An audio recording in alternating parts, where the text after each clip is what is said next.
The Citizen Report is a production of New Shannon Media. All content protected under copyright.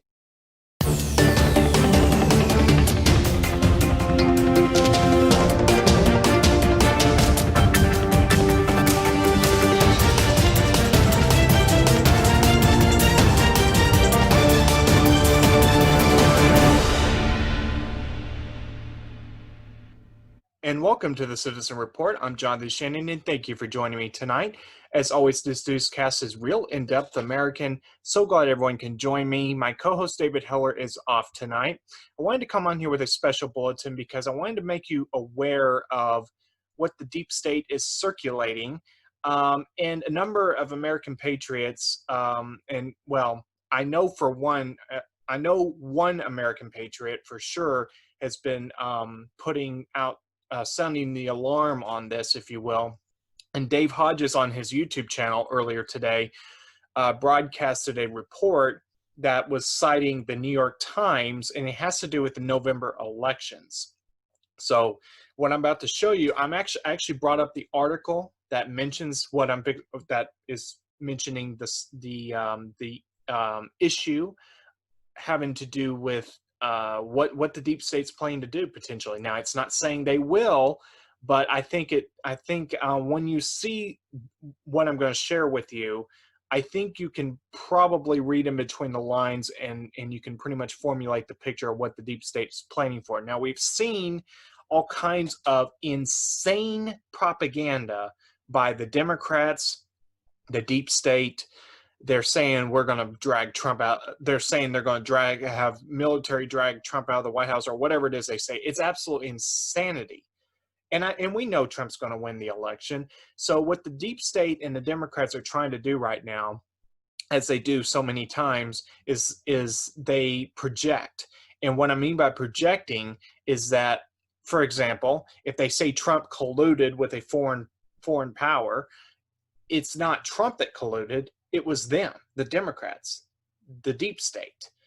And this is just another example. When they say that Trump's going to be forcibly removed, no, what they're really saying in the context, they're basically saying that Trump will not leave the White House, that he'll be an illegitimate president or whatever. I mean, it's just absolute insanity. But what they're doing is they're projecting that basically, as I understand this best, the Democrats are not, when they lose, and they will lose, they're going to grandstand, they're going to hold everything up, they're going to obstruct, they're going to do everything within their power to stop it. Now, this is something that I will get to the article in just a moment, but I'm just personally talking for a moment before I get to that. And if you don't care to hear what I have to say, you can feel free to skip ahead to that portion. But I just want to offer some insights to kind of build some context to this. But basically, the Democrats, now, one thing that I'm not particularly clear about myself, and this is something I'm still working through in my head and kind of waiting to see what happens, is that we know Q mentions about, the justice is coming, nothing can stop what is coming. We know there's a lot of sealed indictments. And Ghislaine Maxwell, their child pedophilia ring, we know that it's all just the beginning. We all know that there's a lot more that's going to be coming. And again, child pedophilia is the big thing. It's difficult for me to personally tell you whether I can't really say confidently one way or the other whether these indictments will be dealt with before the election. I will say that I believe that the stuff being made public, now I could be wrong, but I personally think that the sealed indictments will not be unsealed, or at least we won't see a great avalanche of it before the election. Now, why do I say that? Because it doesn't take a rocket science to figure out that if Trump were to do that right now, if Trump and the Patriots were to do that right now, if they said, oh, Hillary's indicted, John Podesta is indicted, George Soros is indicted, Biden is, Biden's indicted, Obama's indicted, you know what I mean? Just all these people. If they said that right now, if they went public with this, the deep state, the Democrats, they would absolutely go into the most insane attempt at countering it through protests, through well, not protests, because rioting isn't protesting, rioting, false flags, all kinds of stuff. And they'll just say that Trump's trying to obstruct the election. So what I think that Trump's likely to do, Trump and the Patriots are likely to do, is that they'll wait till after the election. But that's not to say that we won't see certain things happen before the election.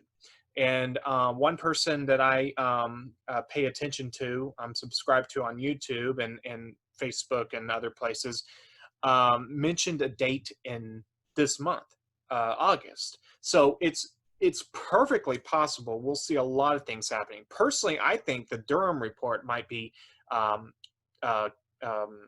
what's the word? Released before the election. In fact, it could happen this month. I don't know.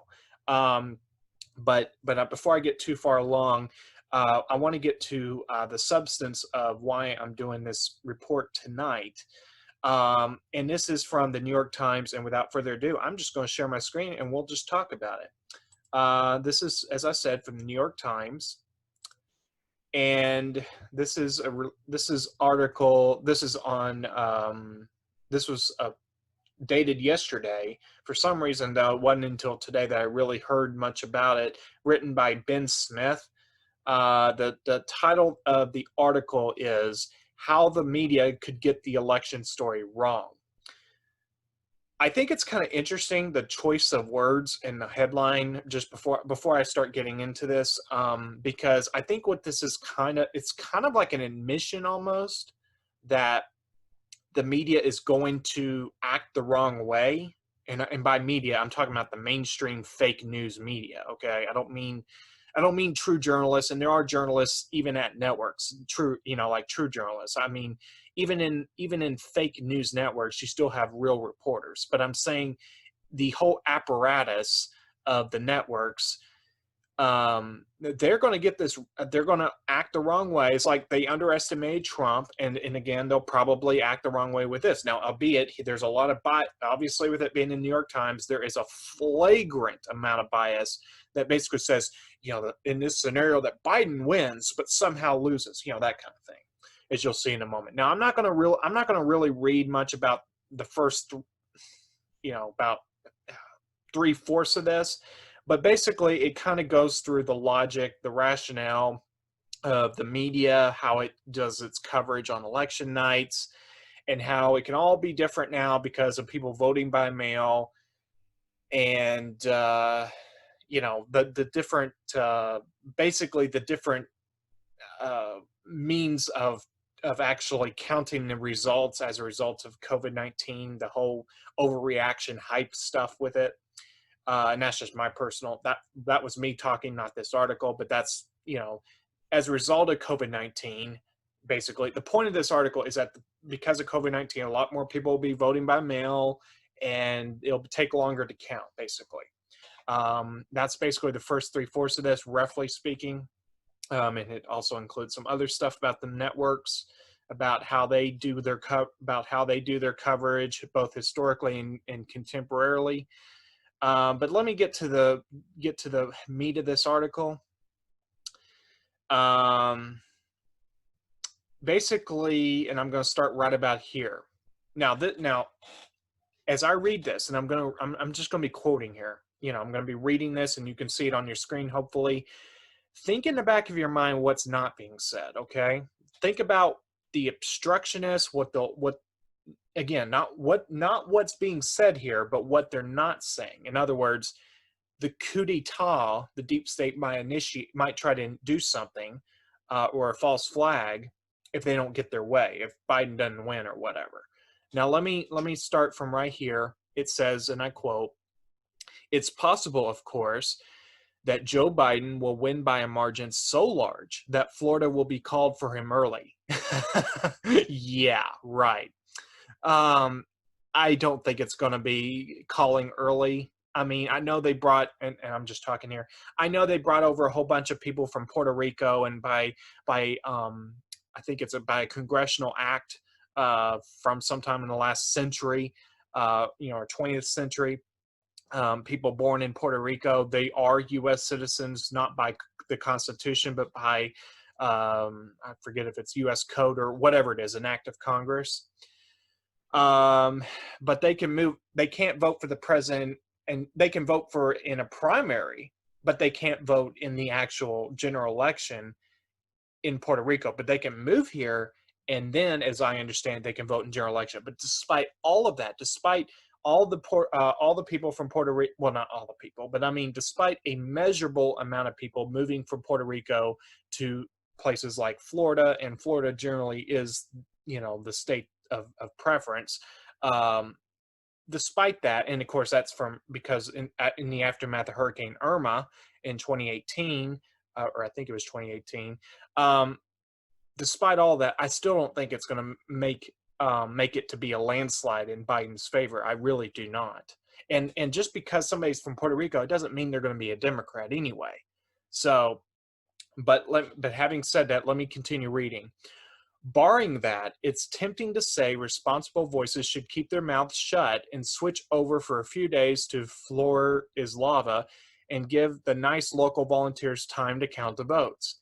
That, however, would just cede the conversation to the least responsible and conspiratorial voices. Now, of course, here we go with the bias, basically implying that if you listen to alternative media, you're going to be hearing the least responsible and conspiratorial voices, which basically is projecting the New York Times or the New York Slimes and other publications, other rags like the Washington Compost. They're actually the least responsible and conspiratorial voices. But of course, they project that on alternative media because that's what they do. Let me keep reading here. The Republican Secretary of State of Ohio, Frank LaRose, said he hoped that the time spent waiting for results could become a kind of civics lesson with footage of volunteers feeding ballots into machines. Alex, I hope I'm pronouncing this right, Padilla, the Democratic California Secretary of State, suggested that television companies look to a Hollywood model. Quote, you can't think of Election Day as a single movie. You have to treat it as maybe a trilogy, he said. He didn't say which movie. Now, okay, all of that's kind of just a bunch of noise and a bunch of whatever. It doesn't really amount to much of anything in this article in terms of how I see it. It's really just a bunch of nothing. It's just a bunch of talk, a bunch of rambling. But here's where it really gets interesting, is starting right here, the next paragraph.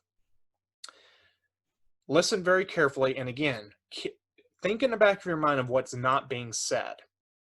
Read in between the lines as I'm reading this. But conveniently, a group of former top government officials called the Transition Integrity Project actually gamed 4 possible scenarios, including one that doesn't look that different from 2016. A big popular win for Mr. Biden and a narrow electoral defeat, presumably reached after weeks of counting the votes in Pennsylvania.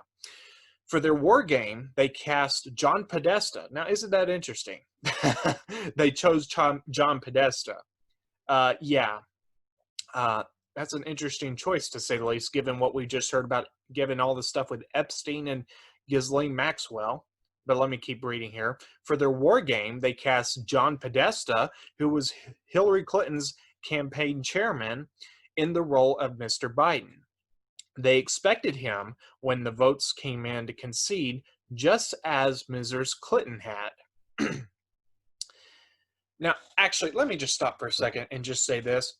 Even if Biden were to get the popular vote, that's not the count that matters. The count that matters is the Electoral College, because you can have these big cities just totally tip the scales and just disregard the rural areas.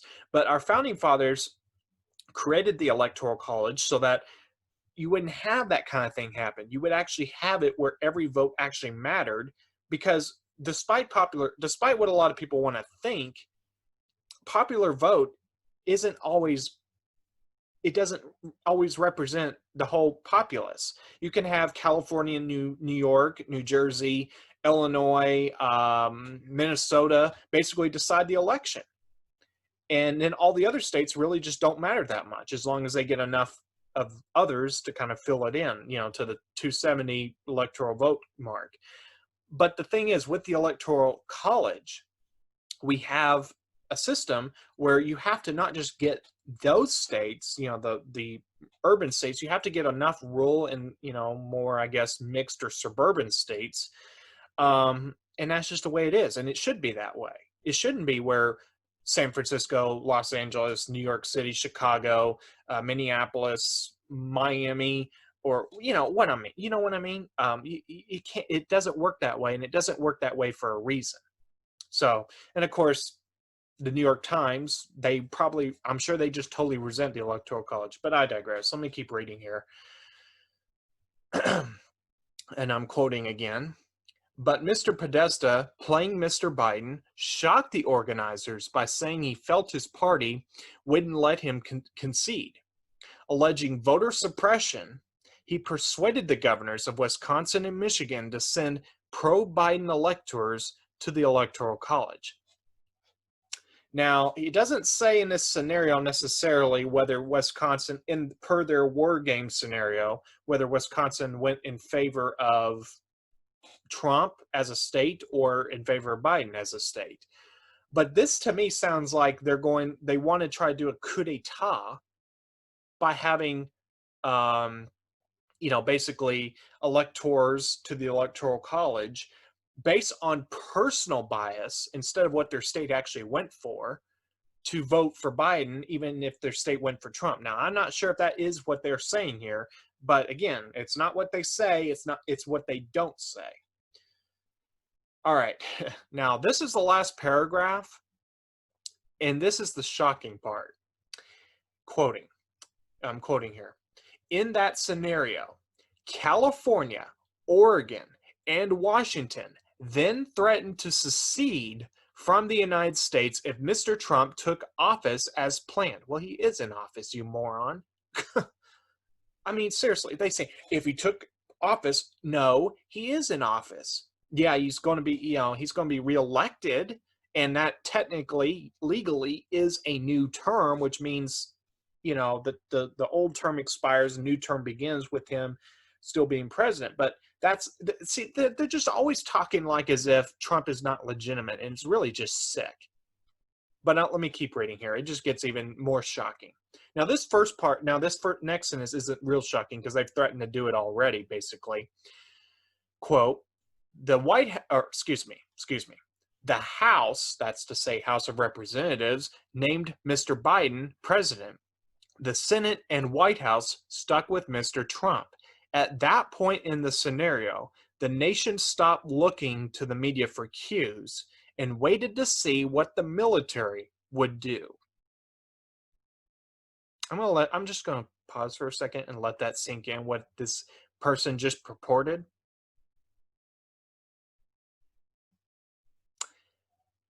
This guy is a media columnist. At least he doesn't claim to be a reporter right here. Well, I'm sure he may purport to be a reporter. I don't know. I don't know this guy. He may or may not. I don't know. But there is nothing. Actually, what this tells me is how much in a panic they are. Because I think they know Biden is going to lose. But if they can fudge enough if they can rig the election enough, not enough to actually flip it to Biden, if they can fudge the numbers enough, enough illegal votes,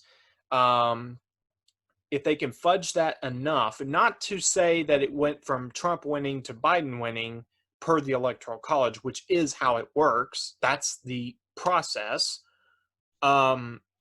But they can somehow manipulate it to make it look like, even if it's not even true, that the popular vote went for Biden. Then they might try to make this whole case. But again, it's not the popular vote. It's the Electoral College. In fact, really, the popular vote actually isn't, it's a number that means nothing. Legally, lawfully, it means zip, because we are U.S. citizens, citizens of the Republic, citizens of one of the several states. But guess what? We're citizens of one of the several states. Well, or more broadly, citizens of the states. Okay. And, how do I say this? Basically, we all have these states, right? Domestic sovereign states. Basically, each state has a degree of sovereignty that joined the republic, this union of states.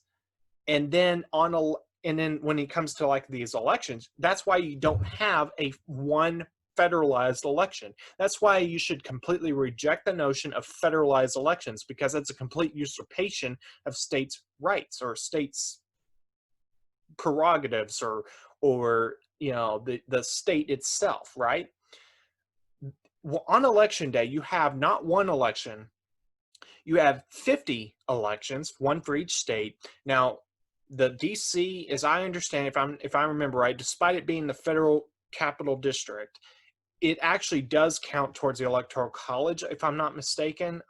Somebody correct me if I'm wrong, but I do believe that's correct, and I believe it's equal to the state with the least number of electors. I want to say it's 4. I'm not sure. I'm just winging it on that. I don't know, but just to say, notwithstanding the what, if you will, the exception of DC, the 50 states, all the states, has an election. And this is just how it's supposed to work. And when you have these attempts at usurpations of that, and they say popular vote, that doesn't mean anything. It's like trying to, I'm trying to think of an analogy here. It'd be like trying to, okay, if you send a package through the mail, right? The clerk puts it on the scale and it weighs it. Well, instead of actually basing it off the weight of that, you're instead basically weighing how much a stamp weighs, which is almost nothing. It's like in the grams of weight, right?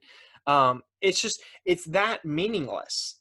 I'm not saying that popular vote doesn't matter in any sense, but in a legal, lawful sense, for what actually matters in our system, it's the electoral college. So in actuality, it's not the national count, because again, the big cities can be disproportionate of all the people versus a state like South Dakota, which matters just as much being a state as a state like California, New York do.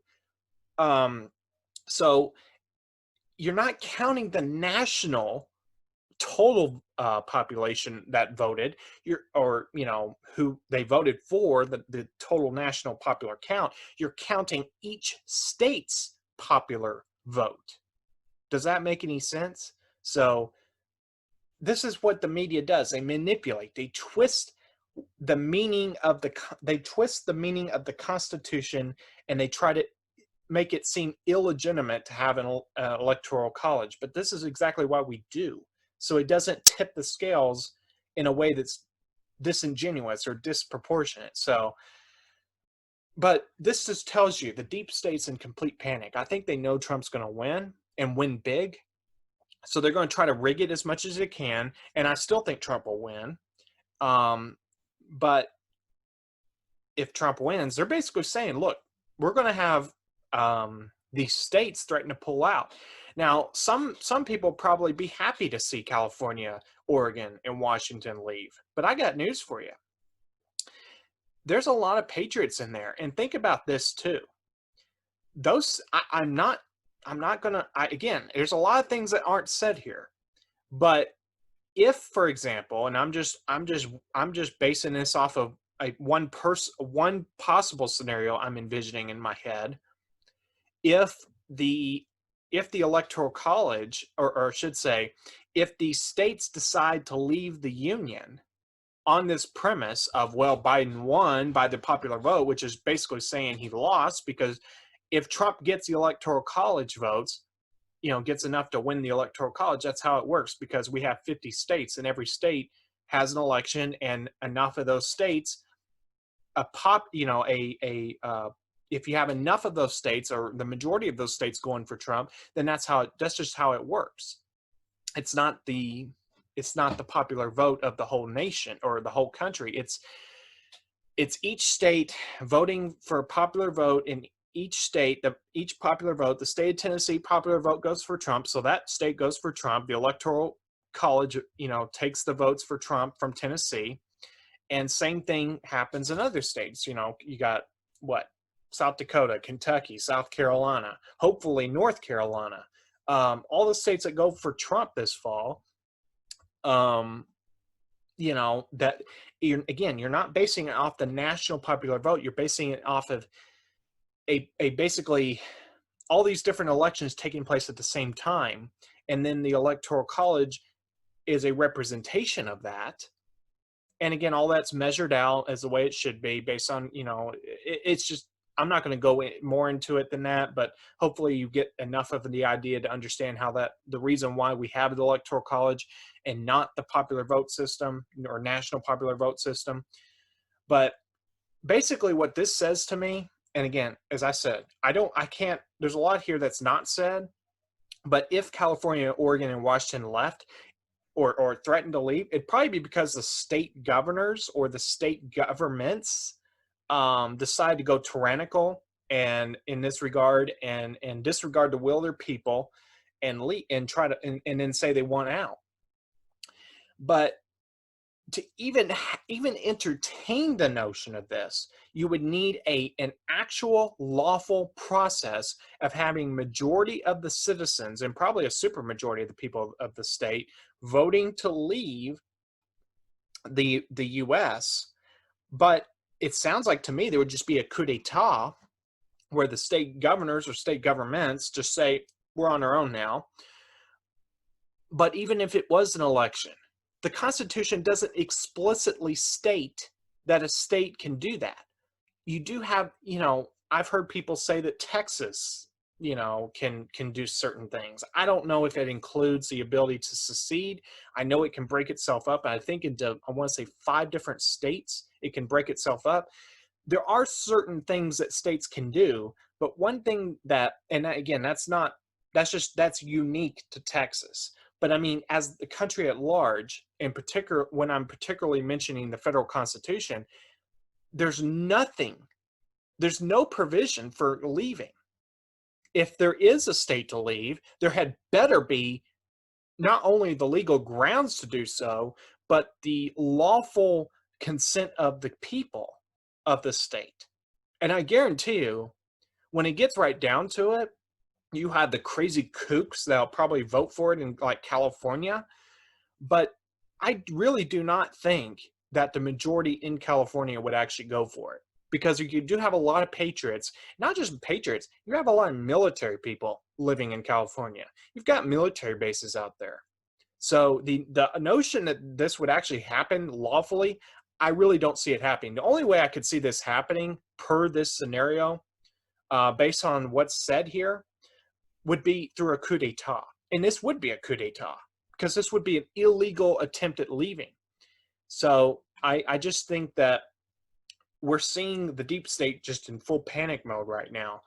They know, and again, Q has said this is not another 4-year election.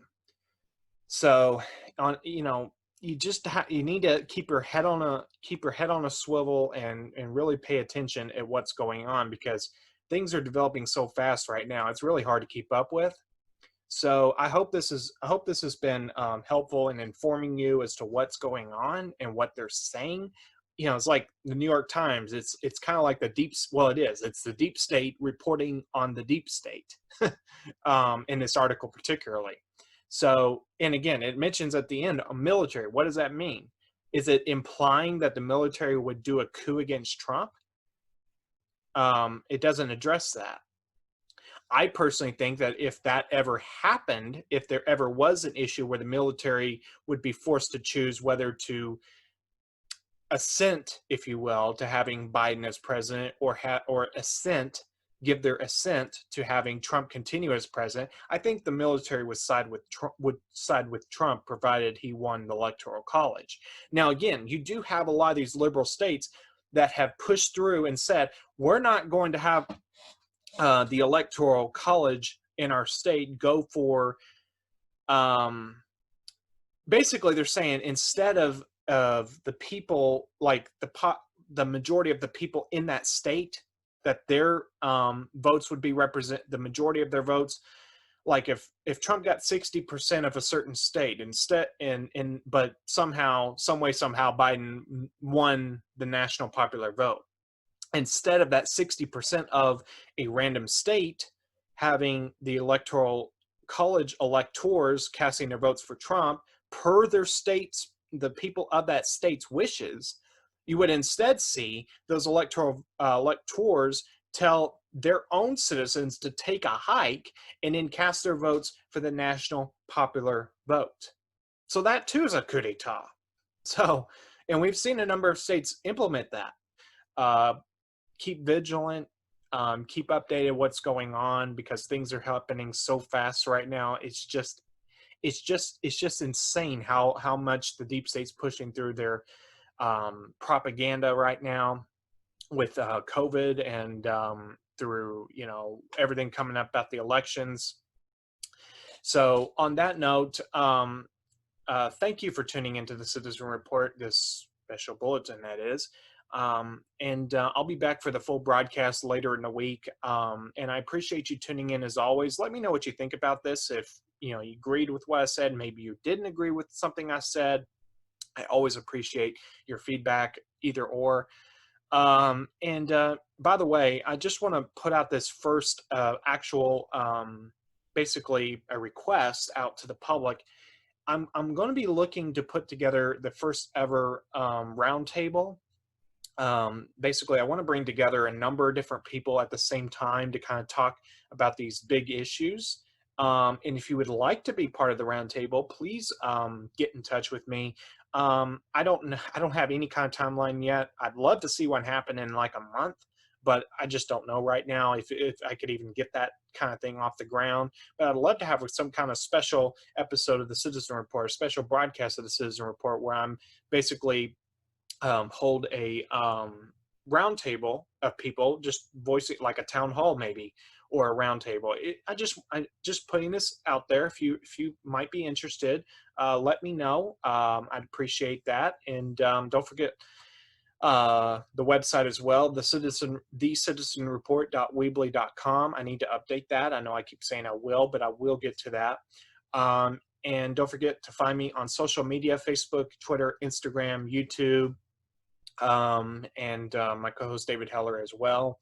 And thank you for watching. As always, have a great week, everyone. God bless each and every one of you. Thank you for watching. And I will see you right back here again next time. Have a great night, everyone.